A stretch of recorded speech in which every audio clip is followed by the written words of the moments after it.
Alright, so some good news and bad news on the Trump front. I have to hand it to him on one hand.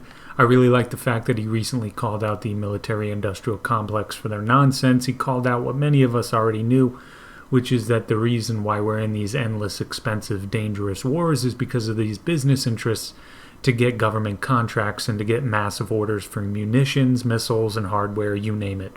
They fulfill those orders, and it is a huge payday to be had when you fund the efforts of the government's military adventurism. And there's a lot of blood to be spilled, and there's a whole mountain of taxpayer money to be wasted, and there are innumerable hornets' nests that we stir up into a frenzy, and we wonder why it's just so crazy over there all the time. Well, it is nice to see Trump actually call this out and put a narrative to what is happening.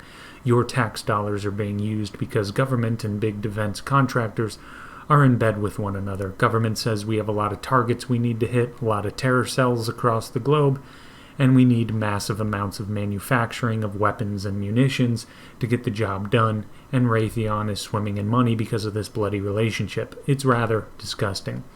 And I like how Barry McCaffrey, who was on the Clinton cabinet for drug policy and was on the Council for Foreign Relations, which despite working with the Clinton administration, if you remember, when it came to drug policy and foreign policy, these were not some liberal hippies. They were as power-hungry and blood-soaked as they come. Well, he says that it's an insult to the senior officers who have been in combat for 20-plus years. Well, yeah, that's just it. 20-plus years of constant war. Undeclared war, but war nonetheless. We have young people joining the military today that will be going into Afghanistan, Iraq, Syria, you name it. They'll be going over there, and they were not even born when we first went over there.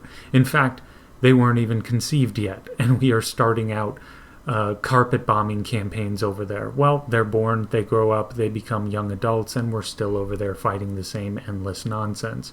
So this ridiculous tweet actually just shows how far gone our foreign policy is. Our foreign policy does not seem to be seeing much success, which, if you remember the Afghanistan papers, that much is obvious. We have no clue what we're doing over there, wasting massive amounts of money, wasting massive numbers of lives and limbs, and again, follow the money. Who's got the interest to be over there? Well, military personnel near the top, and these large defense contractors that get very lucrative paydays because of these endless wars.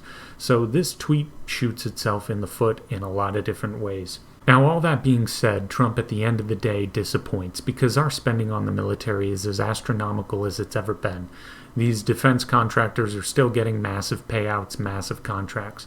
We haven't drawn down troops in any real sense throughout the world. We're still engaging in unwinnable, unfocused military efforts, and the blowback is still going to be as bad as it ever was. I am glad that Trump said this, but he needs to actually do something about it. He needs to get serious about getting us out of the affairs of nearly every other damn country on the planet.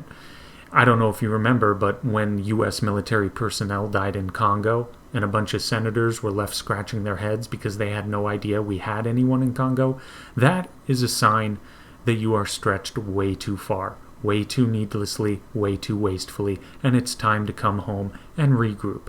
Trump talked the talk pretty well, but he's going to have to put boots on the ground heading toward the plane coming home. But that is all for now. Like, subscribe, and take it easy.